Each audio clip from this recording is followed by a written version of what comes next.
one of my main wound, I would say my core wound, is rejection, judgment, is not belonging, is being separate from. And so when that is your wound, then you will do whatever it takes. And your nervous system will make sure that you're on board with whatever it takes for you to stay safe, to stay mediocre, to stay accepted, to stay in the crowd.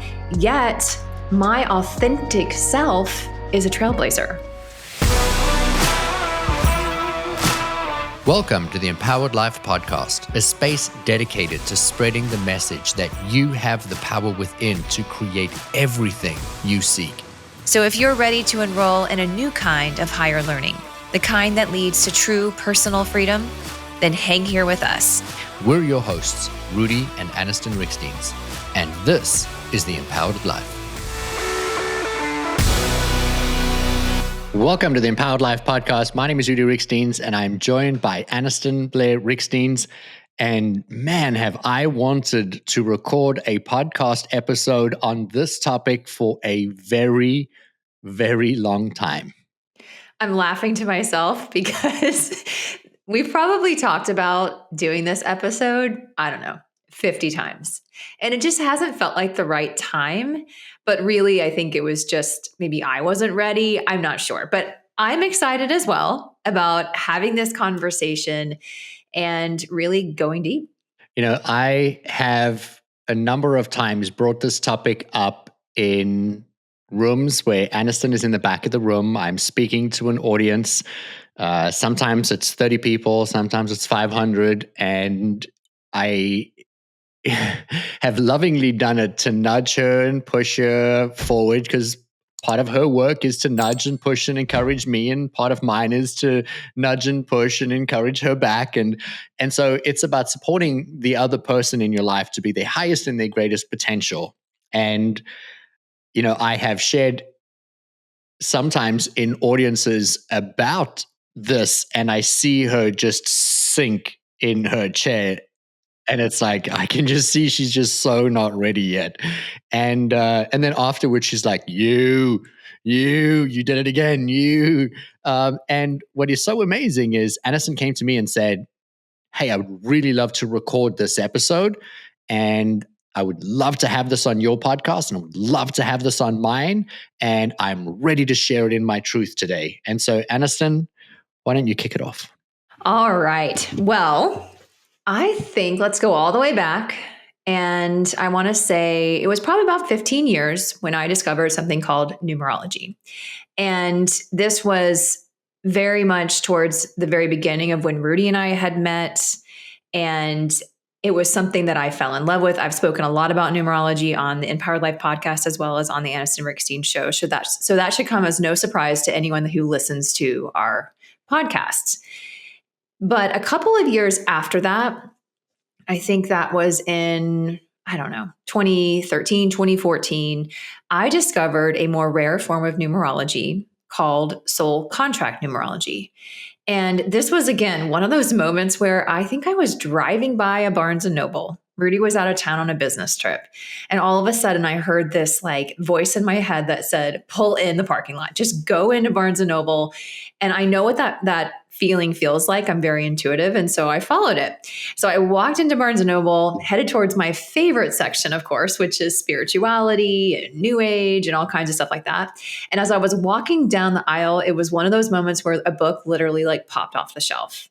One of those where it just falls off and you're like, how did that happen? Where did that come from? Well, this book literally fell off in front of me, and it was called Decode Your Soul Contract. And I was like, this is interesting. I've never heard of this before. So of course I buy the book, and immediately I'm immersed into a world that feels more like a remembrance to me.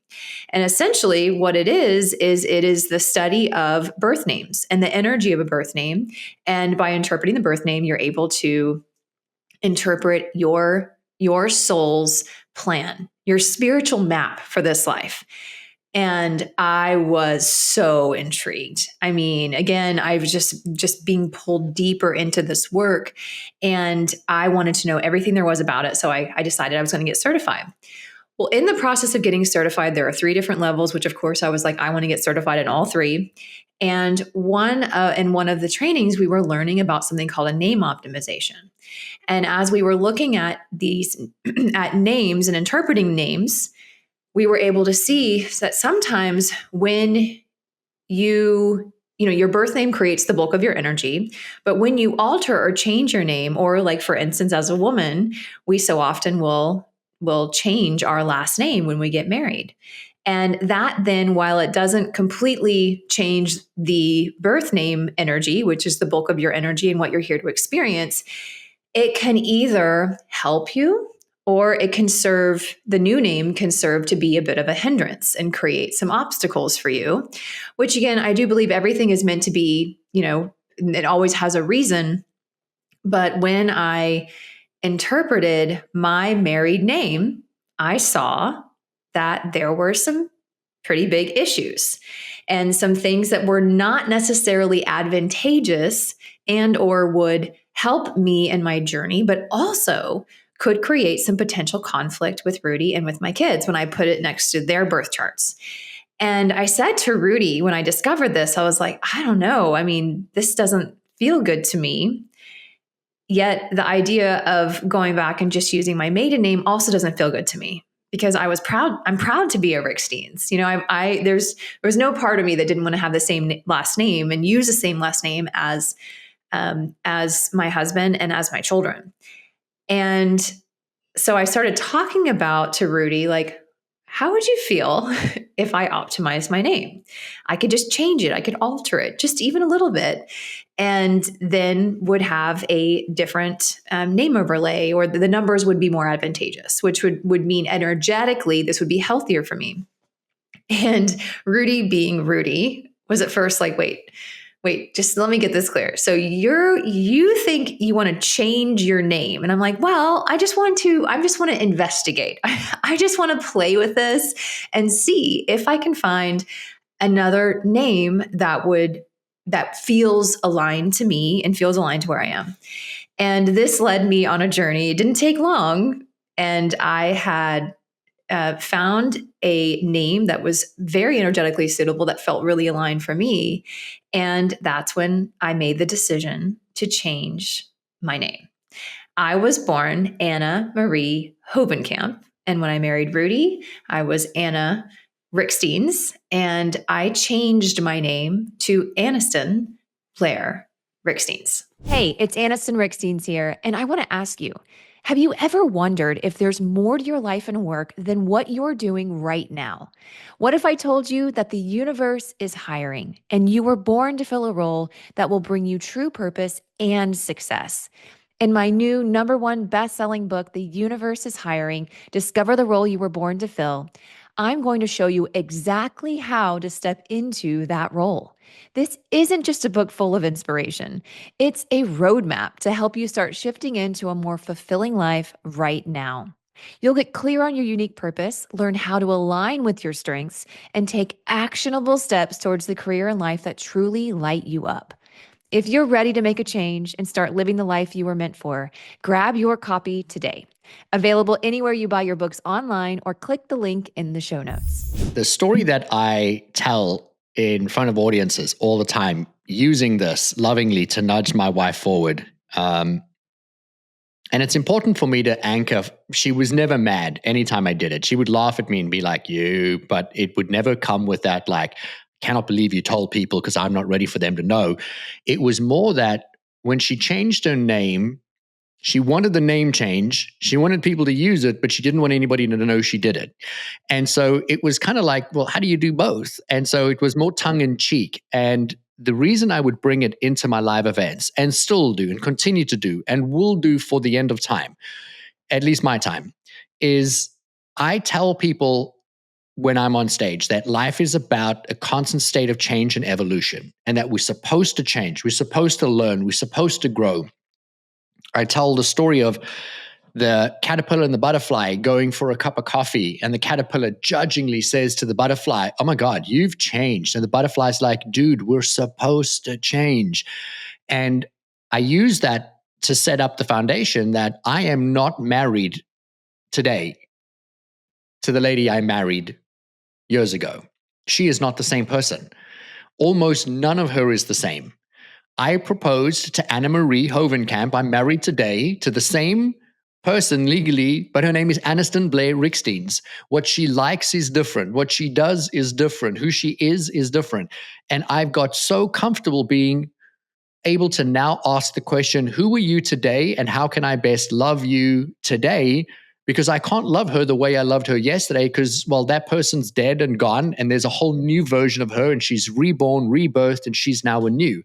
And she's given me permission to do the same. And so that's why I've brought that into some of my speaking to say to people like, stop fighting change. Your company's creating a change. Good. Change is good. Stop fighting the old way.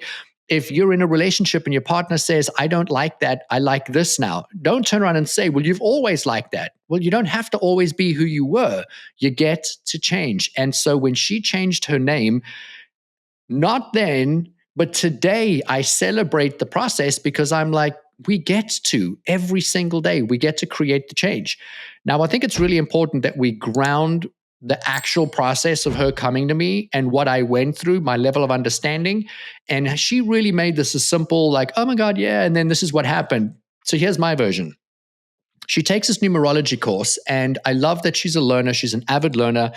And she then comes to me and she says, oh my gosh, I've learned all of this. And when I took on your name, it layered on an additional layer of energy, meaning we might have some conflicts in how we communicate. It might bring up some wounds. It might bring up some triggers.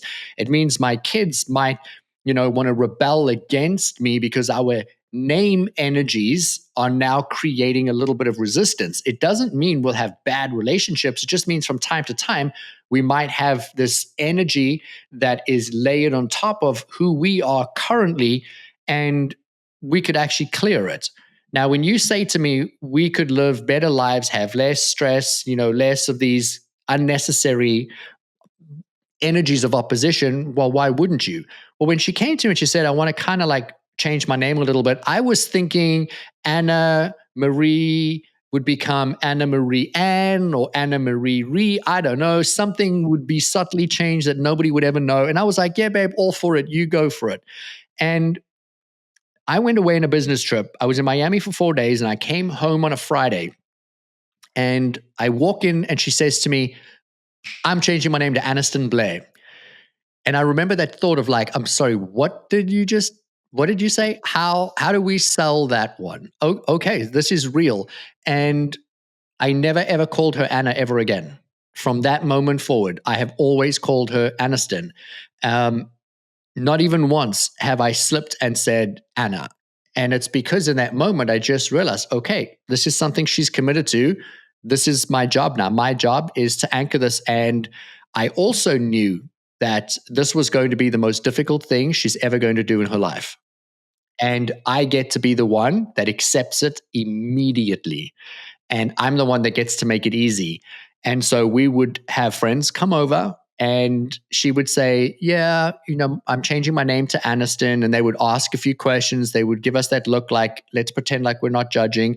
And they would then later say, hey, Anna, could you pass me the salad? And I would say, Aniston. And they'd go, oh, yes, sorry. And I just kept correcting people over and over and over. And it was the most beautiful thing to watch her have the confidence to start to create this change. And when I say that, I don't mean that happened overnight. It did to me. For her, it was like she changed her name and she legally went and changed her name. She changed her signature at work. But because her name was Anna and now she was Aniston, it was almost like everybody thought, well, maybe her name was always Aniston and she just went by Anna. So they continued to call her Anna and her signature said Aniston. And when she would introduce herself to new people, well, they called her Aniston. But she never corrected anyone for calling her Anna. And I did, but I wasn't in all these conversations. But over the years, I've seen her step more and more and more and more into that level of truth. But there was always a little bit of trepidation. There was always that feeling of like, oh, what if people judge me? What if people think I'm crazy? What if people don't understand? Like, who changes their name? Like, what is that? But I want to speak into something for a moment, because I bet you people are listening to this thinking, oh my God, I now need to optimize my name. That's going to be scary. I married someone. I've changed my last name. I was born with a name. What is that name? Is it optimized? And I don't want you to freak out about it. But I do want you to know what's in it for you if you do know what your chart looks like, what your energy looks like, and what it says for you. I married a sweet, kind, generous, loving, dare I say pleasant, wonderful Anna Marie Hovenkamp. And Anna was the perfect wife. Anna was always happy. Anna was always accommodating. Anna would always do the dishes and the laundry and cook and clean, and Anna was just wonderful to be around. And once a year, Anna would have a tough day where she would cry, there would be a release, and then she would be good for a whole other year. And I was always like, this isn't good. This isn't normal. Like we need this to change. And I would encourage her to speak and to tell her truth and to tell me what's going on in her head. And I would push and push and push for open conversation. And we made incredible strides in the first few years of our marriage, of her being able to speak her truth and say, okay, well, internally, I'm actually frustrated. You never do the dishes. I always do the dishes. And so we started to create those changes. But when she changed her name to Aniston Blair Riekstins, my wife changed almost overnight. Now, the energies don't work that fast, but she did. She became different. Dare I say, she is not the same person. Her sexual preferences changed. Her food choices changed. How she worked out changed. How she walks changes. How she dressed changes. She is more courageous. She's more bold. She's more in her power, in her authority. She is fierce. She's still wonderful. She's still pleasant. But make no mistake, I do 50% of the dishes now. It has been a beautiful thing to witness you stepping into your knowing and your truth.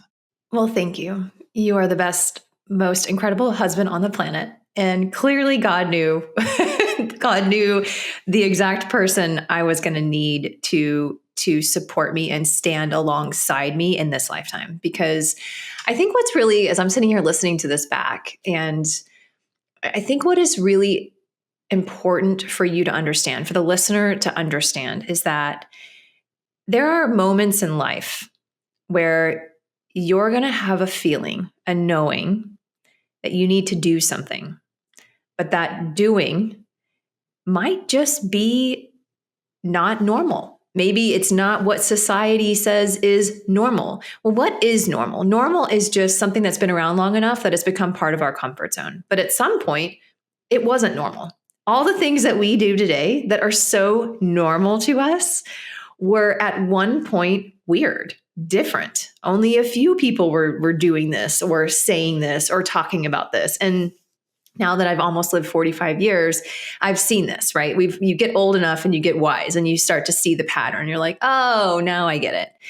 Well, I was born with a fear of not belonging. Like one of my main wound, I would say my core wound is rejection, judgment, is not belonging, is being separate from. And so when that is your wound, then you will do whatever it takes. And your nervous system will make sure that you're on board with whatever it takes for you to stay safe, to stay mediocre, to stay accepted, to stay in the crowd. Yet my authentic self is a trailblazer. My authentic self doesn't just like take a program or an idea or philosophy and replicate it. I'm always thinking about how can I innovate on this? How can I do something different here? So I have always been naturally drawn to things that are mysterious, that are not the norm, that are not being spoken about around a dinner table. But I've done it behind closed doors. Like for a long, long time, that was me. I was very compartmentalized because I was a respected professional who, dressed the part, looked the part, always said the right thing. And I didn't believe the two could coexist. And this was a part of that. So this happened a long time ago. I mean, this was, I think, at least 8-9 years ago when I made this change. And I remember making the decision was scary. But I knew, I just had this knowing. And I couldn't logically say, oh my gosh, this is absolutely 100% what I have to do, and it's going to lead to everything that I want. It was more of my heart was saying, yes, yes. What's interesting is, as it relates to names, this is not a new thing, actually. This is an old practice. Way back when, our ancestors, oftentimes when they would, let's say, fall upon hard times, then the priest or the rabbi would come and visit their homes, and they would say, okay, I'm going to give you a new name.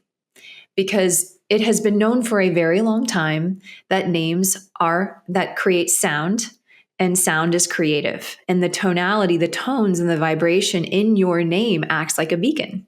It acts like a beacon for relationships, for experiences. It holds your blueprint. And so the name that you carry around, I always say, like, imagine if all of a sudden you had a different name, and just play with it in your mind. If you walked in and you were like, my name is Michelle, like you even feel different. It feels like a different energy. And so changing your name is not necessarily for everyone, but it also isn't something that is completely out of left field. And the Native Americans always believed that some people are born like lakes, like their energy doesn't change very much. They stay much the same throughout their life. And some people are born with the energy of a river. And those rivers will widen, and then they'll narrow, and then they'll speed up, and then they'll slow down. And I realized pretty early on that I'm a river, and that at a certain point, I felt like I had outgrown that name. And then when I understood the energy of the name, I really understood why. And so I chose my name. And I think there's power in that. I chose the name because of the energy, and I felt that energy, and I wanted more fire. I wanted more power. I wanted to feel more in tune with myself. And so I curated very carefully a name that I could love, that embodied the energy of who I believed I was here to be. And so that was the first part. But the real juice, the real gold came after, because for years, I was petrified of it coming up in conversation around a boardroom or around a business dinner table, or with people that I didn't feel safe around or comfortable around, that I was afraid, what if they judge me? What if they think I'm weird or crazy or whatever? What if they don't understand? And I felt like I needed to be able to prove why I made this decision, and to perform, and to, instead of just standing in what I did because I wanted to. The end of story. And I do believe that we have these desires to do things, oftentimes because we're meant to. But the reason we're meant to is because it's going to force you to come face to face with your greatest inner demon, your greatest inner wound, that monster that's left hiding in the closet that you believe is going to like jump out at you. And I'm so glad I made that decision. I am Aniston. Like, I don't resonate at all with Anna anymore, but I love her. Like, I love her. I love who she was. I love what she taught me, and what she was able to hold and to carry for as long as she was. But I am not the same person that I used to be. And what I've learned is that my making that decision and healing my need to belong, and my willingness to live out of alignment and out of integrity with myself in order to feel like I was more acceptable, that my willingness to work through that has allowed me now to become a walking, talking permission slip for women to be who they want to be. Because I'm about as weird as they come. And if I can do it, you can do it. That's what I always say. I'm like, listen, you throw it at me. There is rarely a room or a container that I've created where women have a crazier story than some of what I've done. And I think that there's beauty in that. And so, surprise, surprise, or not so surprised, I tend to attract a lot of women who have that trailblazer energy, who are here to be innovators of the new, not of just recreating what is, but to do things a different way.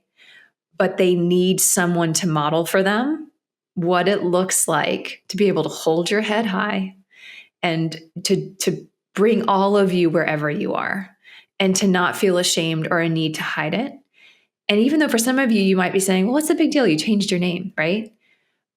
But what it represented for me was one very radical stake in the sand saying, I'm here to do things a different way. And it was not my first stake, and it has certainly not been my last. And it prepared me for the many things that would come that would ask of me the same, which is you need to go first. You need to be the first through the fire here. You need to do things different. You need to be willing to do things different. You need to be willing to be saying things and words and talking about things that other people aren't talking about, because that's what I came here to do. I'm a leader. I'm a visionary. I'm an innovator of the new. And I'm not advocating now everyone needs to go change their name. No. I mean, sure, if that's something you're called to, look into it. But what I'm advocating for is be you. Just be you unapologetically, because I can't imagine if I had not. Like, I can't imagine my life not having been able to experience the other side of me taking action and me making that change. And yes, it took a lot of courage, but the choosing didn't take the courage for me. It was the showing up and being willing to share with people and not need them to agree or condone or even understand why I did it. I don't even, when people say to me, oh, you changed your name, I'm like, yeah. And then I don't even feel the need anymore to be like, well, here's why I made that. I rarely ever even share that unless someone asks me. And because I don't need to. It was just a decision. It was a choice, and it's who I am. And I am committed to walking in my truth fully. We just did a podcast episode on this, Rudi and I, and especially moving into 2026, which is this energy of the fire horse, which is you fully embodying your full self, your passionate self, but also doing things different, your unique brand, like being proud of being unique. Our kids, like Rudi and I have an 11-year-old and a 10-year-old. And let me just tell you, the children, like the young generation, are our teachers here.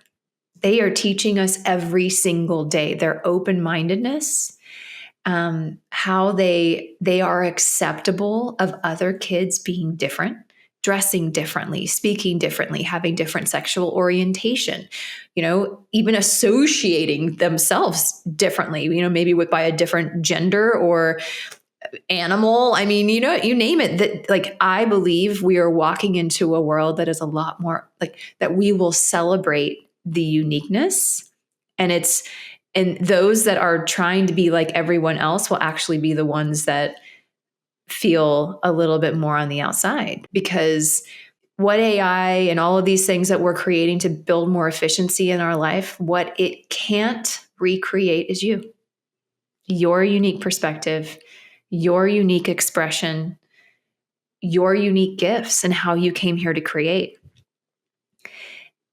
But you have to be willing to be different, and you've got to be willing to fly that flag.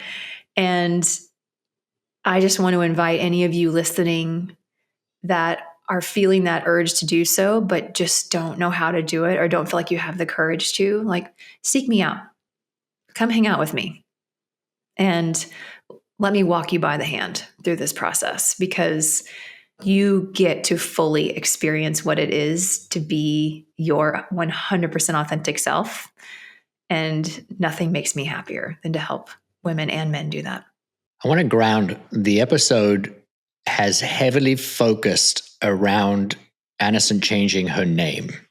And although Aniston has in her business supported many people to name their companies, best-selling authors to name their books, she's even had people optimizing their names through her. That's not the bulk of her work, and this by no means is a plug or promotion for what she does in that field.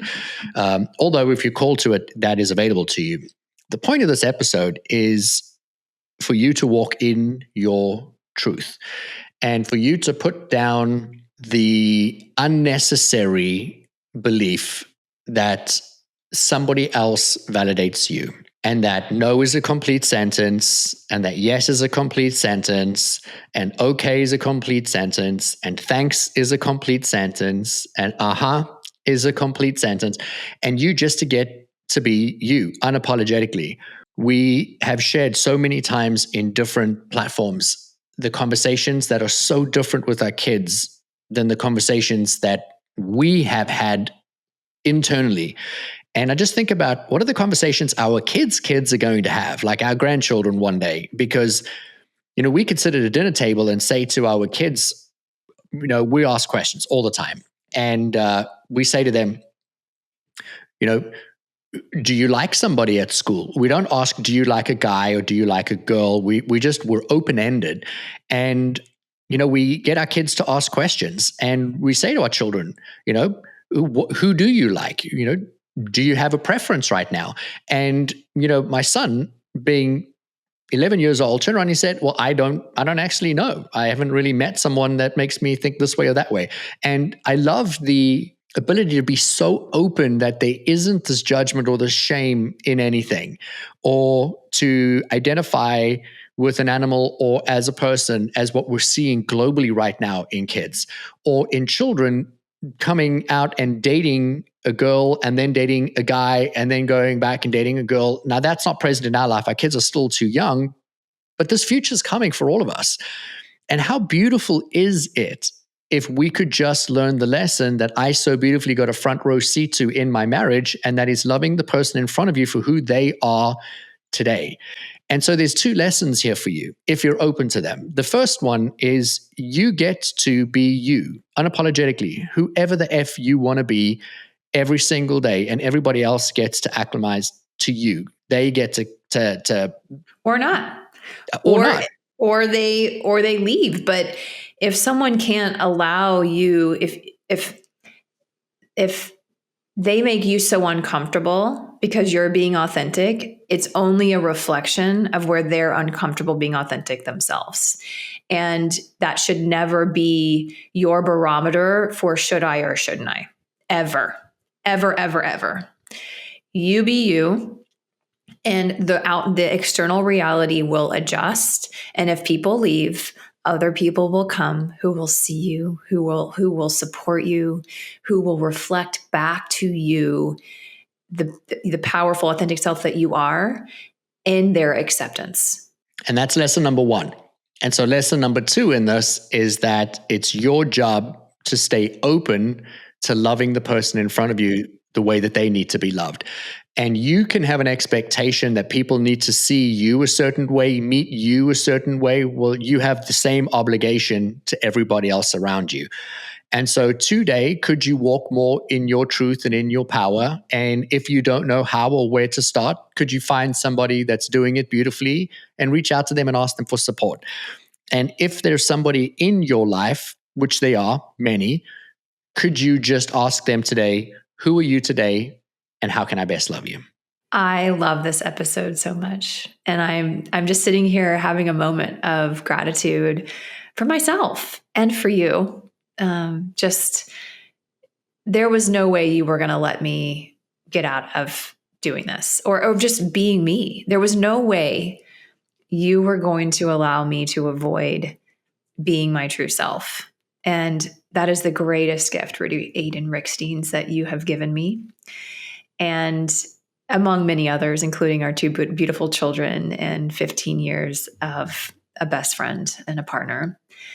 But I'm also so freaking proud of myself because I couldn't have imagined 15 years ago, maybe even 10 or 5 years ago, sitting here and having this conversation and doing it with love and appreciation for every step of the way. And I know that I will continue to change and evolve, as will you, and as have you. But what we have found, and this is what I want to say to anyone listening who has some fear there, we have found that we've grown closer together, not further apart. That even though when we met, I mean, our connection was so strong, I still think it was that connection that pulled us together, but we still had our wounds to work through. And in working through those wounds, we've come back to who we are authentically. And a part of that path for me was, changing my name. But it was one step, but it certainly wasn't the whole path. There were many, many steps that happened that brought me back into alignment. And I'm continuing to lean in, because as I do, I become a better wife, a better mother, a better steward of my purpose and my mission. I become more loving to myself, and I have so much more capacity to give Rudi. And he, in doing this, the same thing, has so much more capacity to give me, because I'm giving from wholeness, not from neediness. I don't need him. I love him, but I don't need, there's a difference, right? I don't need him to be okay with myself. I love spending time with me. I know that I'm capable of anything. Even if I was the only person on the planet, I would be fine. But man, do I want him in my life. Like it's the desire. It's pure desire, not traced with neediness and fear. And that is powerful.